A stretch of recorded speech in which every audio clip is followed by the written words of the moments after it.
Tuhan bersamamu dan bersama rohmu. Inilah Injil suci menurut Markus. Dimuliakanlah Tuhan. Sekali peristiwa, Yesus bersabda kepada murid-muridnya, "Hati-hatilah dan berjaga-jagalah, sebab kamu tidak tahu bila mana waktunya tiba."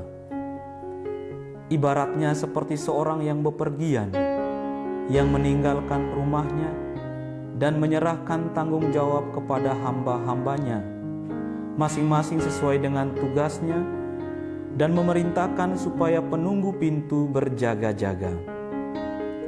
Karena itu berjaga-jagalah, sebab kamu tidak tahu bila mana tuan rumah itu pulang, menjelang malam atau tengah malam, atau larut malam, atau pagi-pagi buta.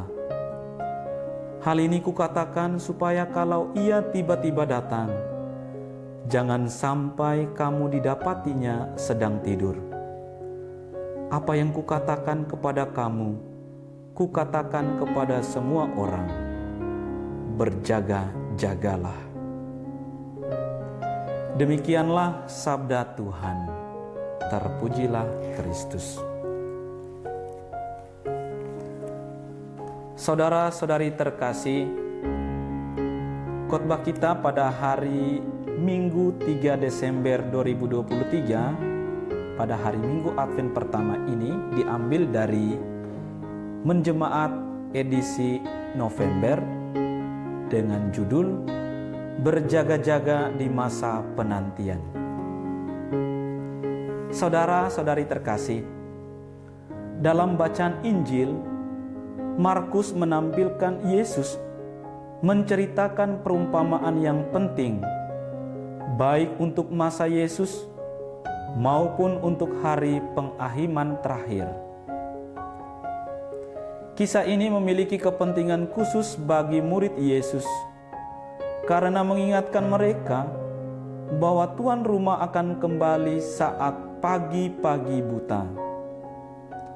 Waktu yang disebutkan oleh Yesus dalam perumpamaan bisa saja dihubungkan dengan waktu ketika ayam berkokok setelah Petrus menyangkal Yesus 3 kali. Dalam perumpamaan itu digambarkan bahwa tuan rumah pergi. Dia meninggalkan rumahnya kepada hamba yang dipercaya. Ketika tuan rumah pulang, apakah yang ditemukannya di rumah? Lalu secara eksplisit disampaikan nasihat untuk berjaga-jaga. Nasihat untuk berjaga-jaga ini muncul sebanyak 3 kali dalam bab 13. Hal ini menunjukkan bahwa kata ini menjadi kunci untuk memahami seluruh bab 13. Muatan kata berjaga-jaga dikaitkan dengan ketidakjelasan dan ketidaktahuan, sehingga penginjil mengajak para pembaca untuk memahami bahwa hanya Allah Bapa yang tahu kapan waktunya akan tiba. Karena tidak tahu, maka setiap orang harus berjaga-jaga. Dengan demikian, orang yang diberi tanggung jawab akan memperoleh keselamatan dan tidak dijatuhi hukuman. Saudara-saudari terkasih, pada masa Advent kita menantikan kedatangan Sang Juru Selamat. Kedatangannya pasti, tetapi tidak seorang pun yang tahu kapan waktunya tiba. Waktu yang ditentukan bukanlah waktu menurut ukuran manusia, tetapi waktu menurut Tuhan. Waktu itu membuat kita untuk terus berharap dan berbuat seolah-olah kita sudah tahu bahwa Dia sekarang ada di muka pintu. Kapan saja Tuhan mengetuk, kita didapatinya siap siaga. Kesiapsediaan akan menjadi ukuran bagi orang yang akan diselamatkan. Saudara-saudari terkasih, Banyak orang yang semakin muda merasa tahu dan bisa memprediksi apa yang akan terjadi.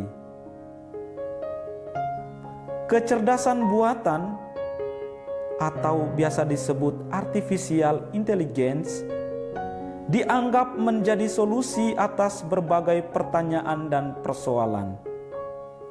Segala sesuatu bisa diprediksi, tetapi kematian seseorang tidak pernah bisa diramal.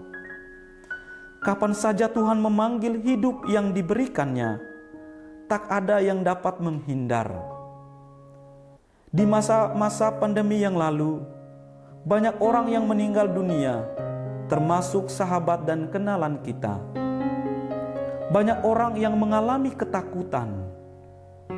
Sekarang boleh kita bandingkan bagaimana perlakuan kita akan hidup kita. Ketika orang sudah terbiasa dengan virus corona dan tidak merasa takut lagi, manusia menjadi tidak lagi peduli. Semua berjalan biasa-biasa saja. Inilah yang sering terjadi dalam kehidupan kita. Kita perlu untuk sejenak memikirkan dan menyadari kebaikan-kebaikan Tuhan dalam hidup ini, agar kita tetap selalu waspada dan mawas diri. Saudara-saudari terkasih, di masa penantian ini, kita perlu mengembangkan segala potensi kita untuk berjaga-jaga menantikan kedatangan Tuhan yang kedua kalinya. Kita perlu untuk membersihkan diri dari segala keinginan yang membuat kita terlena dibuai oleh dunia. Kelak kita akan dipersatukan dalam perjamuan abadi di surga dan berbahagia bersama para kudus Allah. Tuhan memberkati kita. Amin.